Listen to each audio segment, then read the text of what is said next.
본문은 사무엘상 17장이고 설교 제목은 자기 손에는 칼이 없었더라.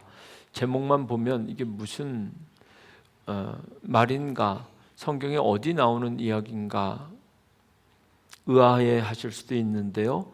이미 우리가 오늘 본문 말씀을 읽은 것처럼 내용은 성경에서 아주 유명한 다윗의 이야기입니다.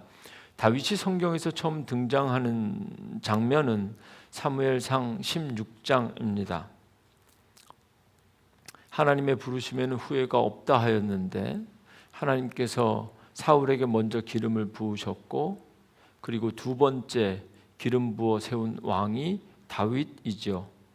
사람은 외모를 보거니와 나 여호와는 중심을 보느니라. 사무엘상 16장 7절 말씀입니다.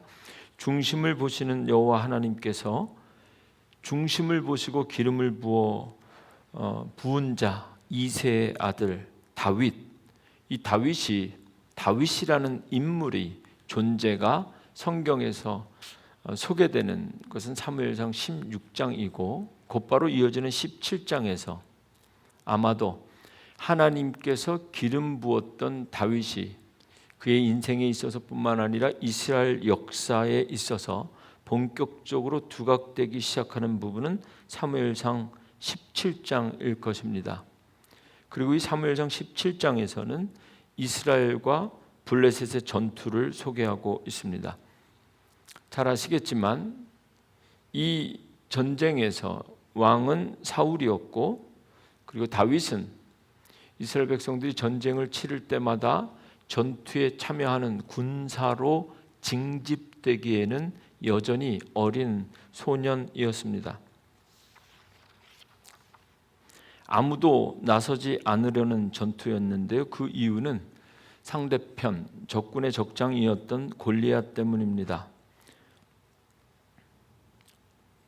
성경에 보면 블레셋 진영에서 적장 하나가 6규빗 한 뼘, 그 키를 묘사하는 것인데요. 요즘 치수로 하면 9feet 9inch, 우리 한국 사람들이 좀 개념적으로 이해하기 쉬운 센티미터, 미터로 설명하면 골리앗의 키가 한 3미터 정도 되었다고 합니다. 이런 장수가 같은 편에 있다는 것은 정말 엄청난 축복일 텐데, 이 골리앗은 블레셋의 장수였고, 그리고 이 블레셋과 싸워야 되는 이스라엘 쪽의 사울 왕 쪽에는 아무도 이 골리앗을 대적할 장수가 없었습니다. 그런데 이런 상황 속에서 다윗이 자신이 나가서 싸우겠다고 손을 번쩍 듭니다. 32절 말씀, 오늘 우리가 본문으로 읽지는 않았지만 본문을 이해하기 위한 배경으로서 32절에 다윗이 사울 앞에서 손을 번쩍 들고 이렇게 말합니다. 다윗이 사울에게 말하되 그로 말미암아 골리앗으로 말미암아 사람이 낙담하지 말 것이라. 주의 종이 가서, 여기서 주의 종은, 주는 사울을 의미하는 겁니다. 사울의 종인 이 다윗이 가서 저 블레셋 사람과 싸우리이다. 이 대목을 읽으면 우리는 확실히 기름 부음 받은 자가 달라도 뭐가 다르구나, 하나님께서 보신다는 중심이 어떤 것인지 생각해 볼 수 있는 대목인데요. 사람이 낙담하지 말 것이라. 낙담하지 말 것이라. 오늘 본문을 통해서 우리가 나누고자 하는 핵심 주제는 아니지만 이 어린 소년 다윗을 통해서 혹시 저를 포함해서 이 자리에 있는 우리에게 들려주시는 하나님의 음성을 듣기 원하여 성전에 나오신 분들이 있다면 이 음성이 여러분들에게 오늘 들려주시는 첫 번째 음성이 될 수 있겠다라는 믿음이 저에게 있습니다. 어떤 상황 속에서도 여러분 낙담하지 마십시오. 다윗이 골리앗 앞에서 완전히 무너져 버린 이스라엘 군사, 왕부터 모든 사람들이 아무도 나서지 못하고 마치 얼어붙어 있는 이 상황 속에서 하나님께서 다윗을 통해서, 어린 다윗을 통해서 이스라엘 백성들에게 하시는 말씀입니다. 어떤 상황과 환경 앞에서도 낙담하지 마십시오. 33절, 사울이 대답합니다. 다윗에게 이르되 내가 가서 저 블레셋 사람과 싸울 수 없으리니 너는 소년이요 그는 어려서부터 용사임이라. 너는 다윗이고 그는 골리앗입니다. 사울이 보기에는 다윗이 너무 어렸을 겁니다. 어리다고 무시한다기보다는 염려와 걱정이 있었겠죠. 이해도 되는 장면인데 너는 소년이고 그는 어려서부터 용사이다. 이 다윗과 골리앗이 싸우는 이 장면은 너무나도 유명한데요. 사실 이 다윗이 골리앗과 싸울 때 다윗의 나이가 몇 살 정도 되었을까? 상상력을 가지고 궁금해하는 분들이 많은데 우리가 사진이나 그림, 영화나 만화 같은 거 보면 3m짜리 골리앗은 크게 그리고 다윗은 아주 어리고 젊게 그리는데 사실은 이때 다윗이 어느 정도 나이인지는 성경에서 확인할 방법이 없습니다. 다윗이 왕이 될 때까지 대략 한 20년에 그러니까 기름 부음 받는다고 해서 곧바로 삶 전체가 신분이 막 변하는 건 아닌 것 같아요. 다윗의 인생을 보면 첫 번째 기름 부음을 받고 왕이 될 때까지 3번의 기름 부음을 다윗이 받게 되는데요. 이 기간이 대략 한 20년 정도 계산합니다.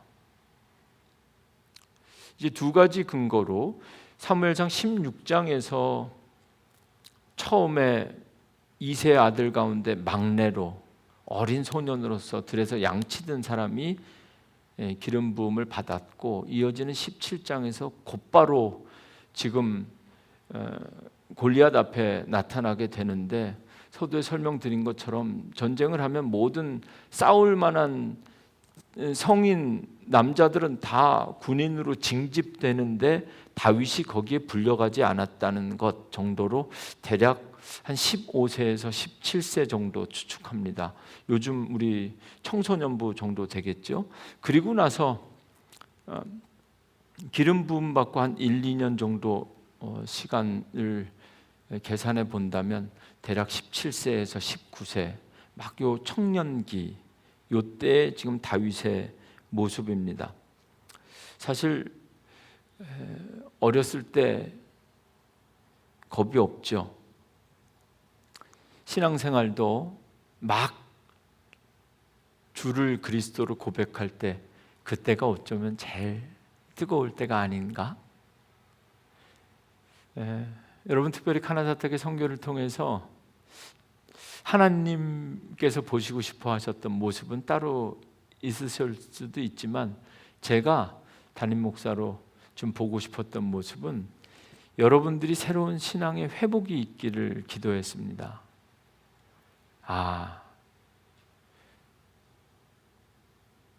선교에 대해서 그리고 성전에 대해서 교회에 대해서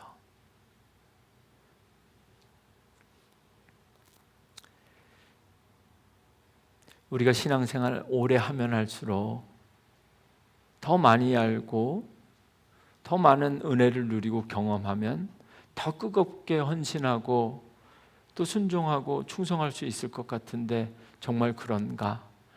아무도 나서지 않는 이 냉랭한 전선에서 다윗만 다윗이 정말 어리고 아무것도 몰라서 손을 든 것일까? 오늘 시간이 많지 않아서 그리고 다 아는 이야기라 저도 이 말씀을 길게 소개하고 싶은 생각은 없습니다. 여러분들이 이미 잘 아시겠지만 이 유명한 이야기 읽어보십시오. 우리가 알고 있는 것처럼 그렇게 대단한 이야기인데 오늘 말씀 읽어보면요 결론이 너무 허무하게 끝납니다. 창과 칼이 몇 번 짱짱 부딪히는 것도 아니고 전략과 전술이 있는 것도 아니고요. 다윗의 믿음의 고백은 길고 전쟁은 짧습니다. 돌 한 방에 그냥 끝나는 거거든요.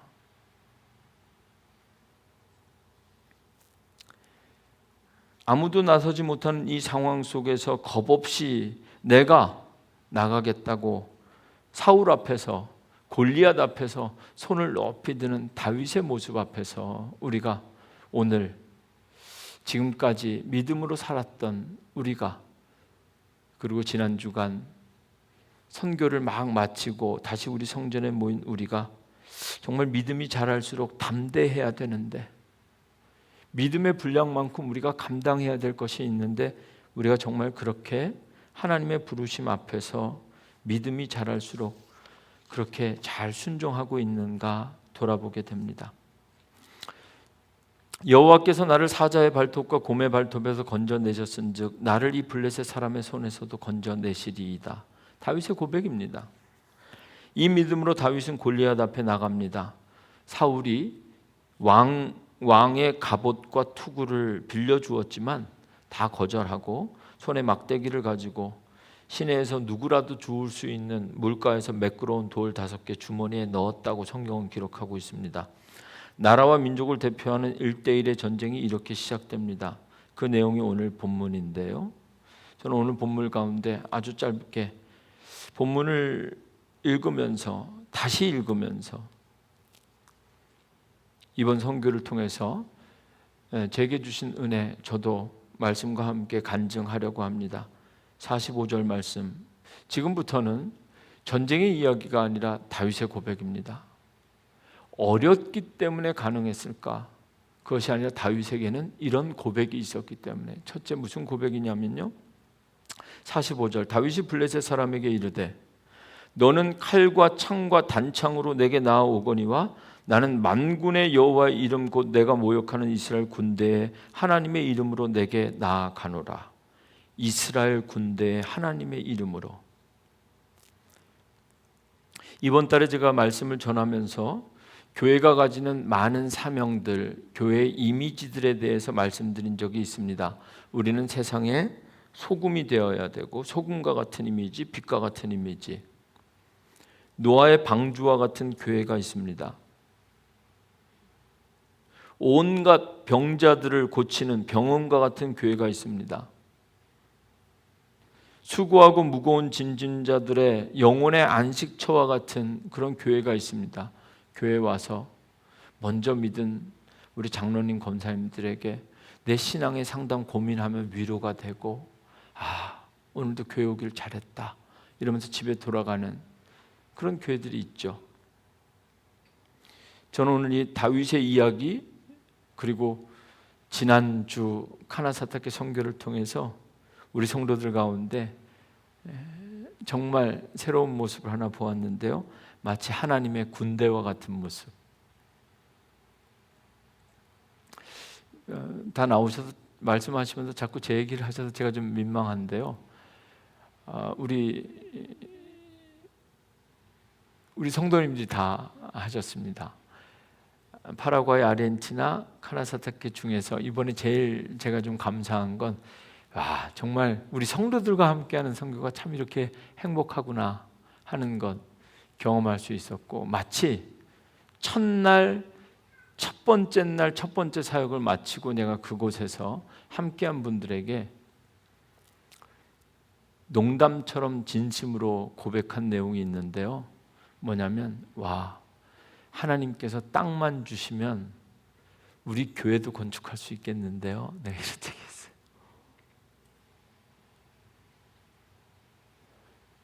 막 의자 나가자마자 카펫 전날 밤에 연습했나 봐. 막 둘둘 말고 막 의욕이 앞서가지고 우리 박상진 권사님이 깨닫게 해주셨는데, 카펫을 저렇게 말면 안 됩니다. 카펫을 통으로 말면 무거워서 아무도 들고 나갈 수가 없어요. 그래서 이렇게 좀 피스를 잘라가지고 해야 되는데 막 의욕만 앞서가지고 그 큰 걸 통으로 말았다가 다시 펼치고, 끝날까지, 처음부터 끝날까지 함께 계셨던 분들, 안에서 하신 분들뿐만 아니라 밖에서 음식을 준비한 분들, 전혀 방문할 것이라고는 생각도 못했는데 잠깐 다녀가신 분들, 어제 예배 때까지 너무나 일사불란하고, 그리고 맡겨진 일들을, 그리고 아마 우리 조봉 권사님 집에 있는 장비 다 갖고 나오셨죠. 뭐 집에 있는 거 다 가지고 나오셔서, 우리 조춘 집사님 주방에 있는 거, 냉장고에 있는 거 다 갖고 나오신 것 같은데, 다 갖고 나오셔서 뭐 다윗이 가진 물매와 물맷돌이 아니라 우리가 가진 거 다 꺼내 들고 나와서 말이죠. 하나님의 군대와 같은 교회, 우리가 때로는 위로도 필요하고 회복도 필요하지만 하나님께서 주시는 은혜, 능력 가지고 군대처럼 파워풀하게 복음의 능력을 전하는 것. 군대라고 해서 세상과 같은 방법으로 세상과 싸우는 군대가 아닙니다. 여기 다윗의 이 고백, 너는 칼과 창과 단창으로 내게 나아오거니와 나는 만군의 여호와의 이름 곧 내가 모욕하는 이스라엘 군대의 하나님의 이름으로 내게 나아가노라. 하나님의 이름으로 세상을 향하여 맞짱 뜨는 사람들, 그런 교회의 모습을 보게 됩니다. 은과 금은 내게 없거니와 내게 있는 이것을 내게 주노니 나사렛 예수 그리스도의 이름으로 일어나 걸을지어다. 예수 그리스도의 강한 군사와 같은 그리스도인들이 필요하다. 여러분, 정말 올해 하나님께서 우리에게 주신 비전, 구원의 즐거움을 회복하고 하나님 주시는 생명의 부흥을 이루고 하나님의 형상을 회복하고 우리가 그리스도의 강한 군사, 하나님의 이름으로 세상과 싸우는, 선교는 영적 전쟁이라 하였습니다. 그리스도의 제자가 된다는 것은 그리스도의 강한 군사가 된다는 것. 앞으로도 우리의 기도와 우리의 예배와 우리의 순종 속에, 여러분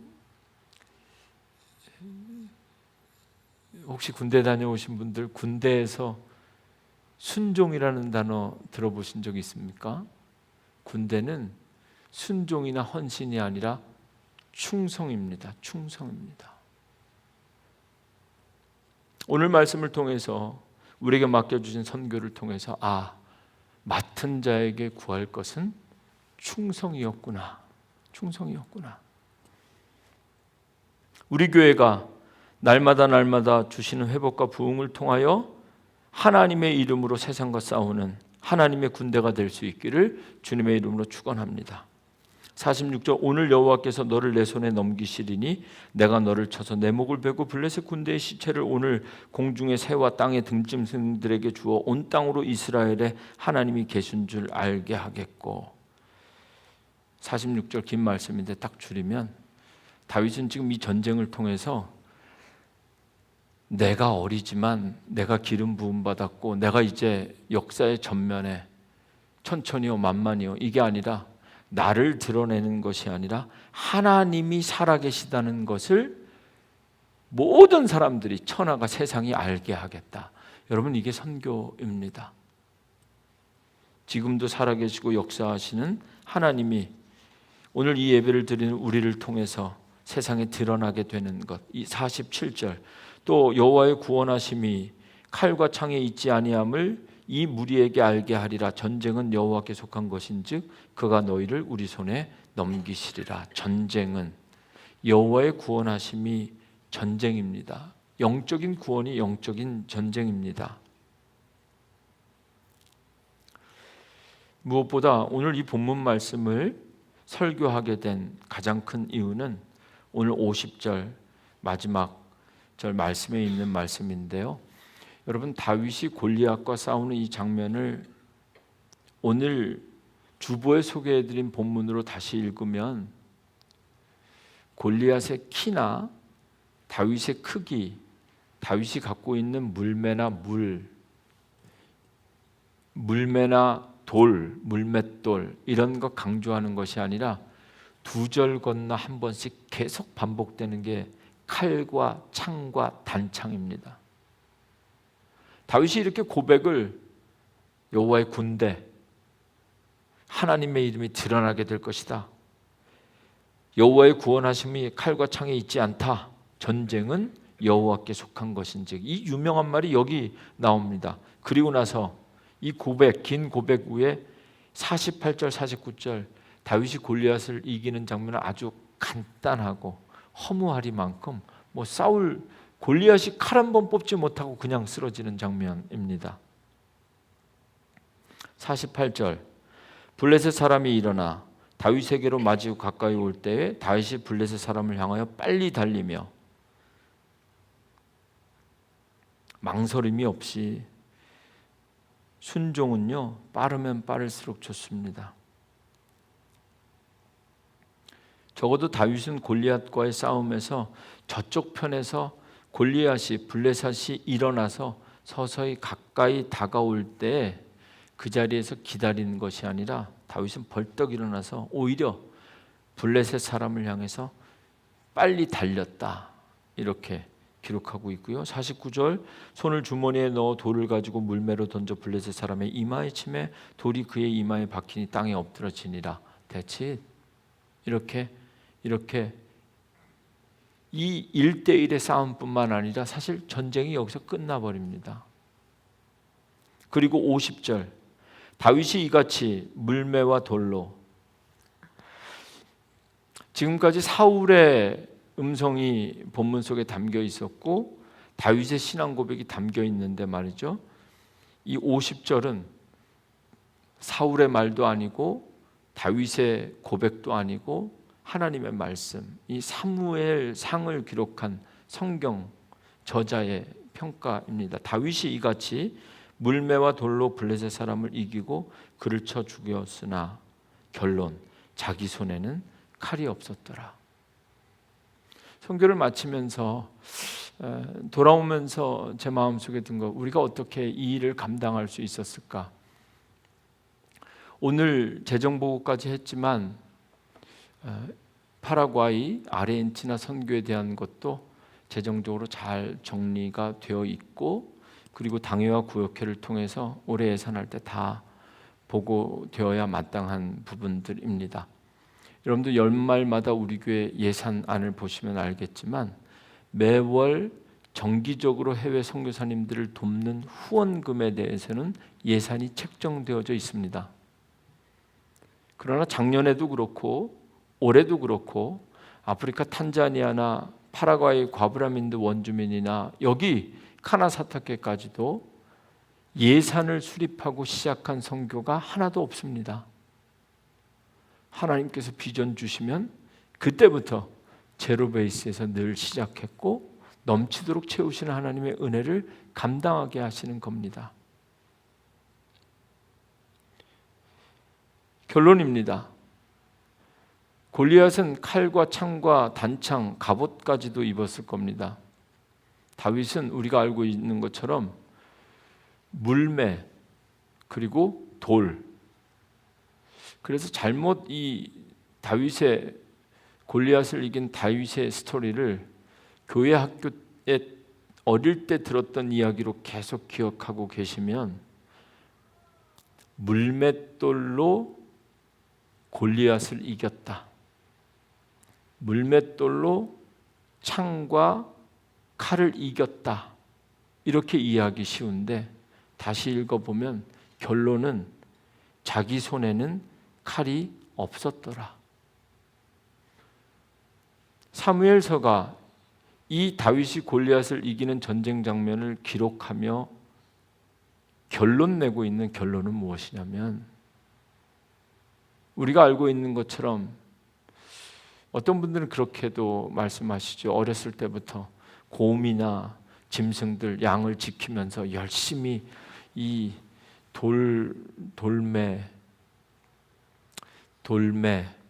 돌매와 돌로 이렇게 짐승들을 지킨 거 어렸을 때부터 그 열심히 훈련해서 준비된 사람을 하나님께서는 어렸을 때부터 열심히 이걸 하고 나니까 결정적인 순간에 골리앗을 했다.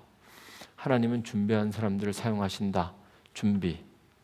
준비되어야 되고 제자 훈련되어야 된다. 이렇게 이 이야기를 읽으며 은혜 받을 수도 있습니다.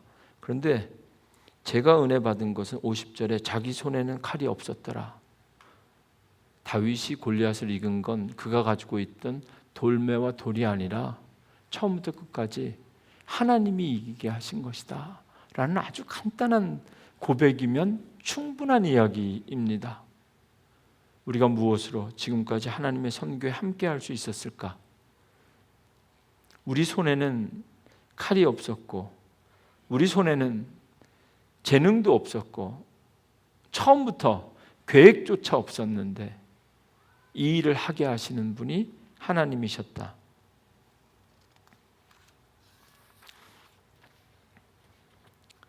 자기 손에 칼이 없었더라. 이 고백은요, 지금 여러분들의 상황이 어떻든지 간에 좀 여유가 있으시든지 아니면 늘 이유 없이 시간에 물질에 쫓기시든지 상황이 어떻든지 간에 다 다윗뿐만 아니라 우리도 지금 여러분의 모습만으로 충분하다는 말씀입니다. 다윗이 골리앗과 싸워서 이긴 그가 가진 아이템, 이 물매와 돌을 제자 훈련을 통해서 날카로운 창과 방패로 만드는 것, 그런 훈련이 우리에게 필요한 것이 아니라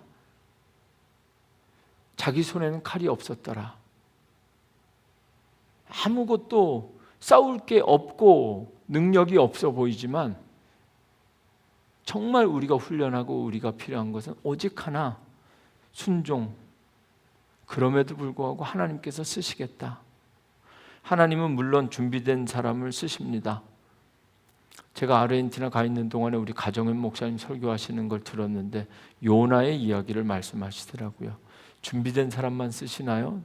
도망치는 인간도 끝까지 쫓아가서 바람과 풍랑으로 물고기로 삼켜서라도 사용하시는 분이 하나님이신데, 오늘 이 다윗의 이야기를 통해서 아무것 가진 것 없고 여전히 세상에서 제일 못나고 부족한 것 같아도 그래도 자기 손에는 칼이 없었더라. 그래도 당신이면 충분합니다. 우리를 통해서, 여러분들을 통해서, 여러분들의 가정을 통해서 하나님은 지금까지 일하셨고 앞으로도 일하시면서 하나님의 뜻을 이루어 가시리라는 확신을 얻게 되었습니다.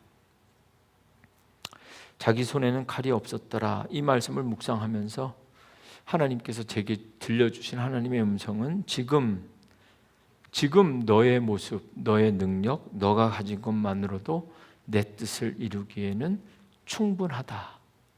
이 말씀 주셨기에 오늘 이 예배를 통해서 이 말씀 여러분에게 전할 수 있었습니다. 우리 손에 칼이 없는데도 우리를 사용하셨다. 그리고 우리를 사용하셔서 반드시 이기게 하시고 오늘부터 시작하는 새로운 한 주도 나를 통해서 내가 사는 것이 아니라 나를 통해서 지금도 하나님 살아계시고 역사하신 것이 세상에 드러나게 될 것이다. 오직 이 믿음 하나 가지고 세상을 향해 나아가는 저와 여러분, 우리 교회 될 수 있기를 주님의 이름으로 축원합니다. 아멘.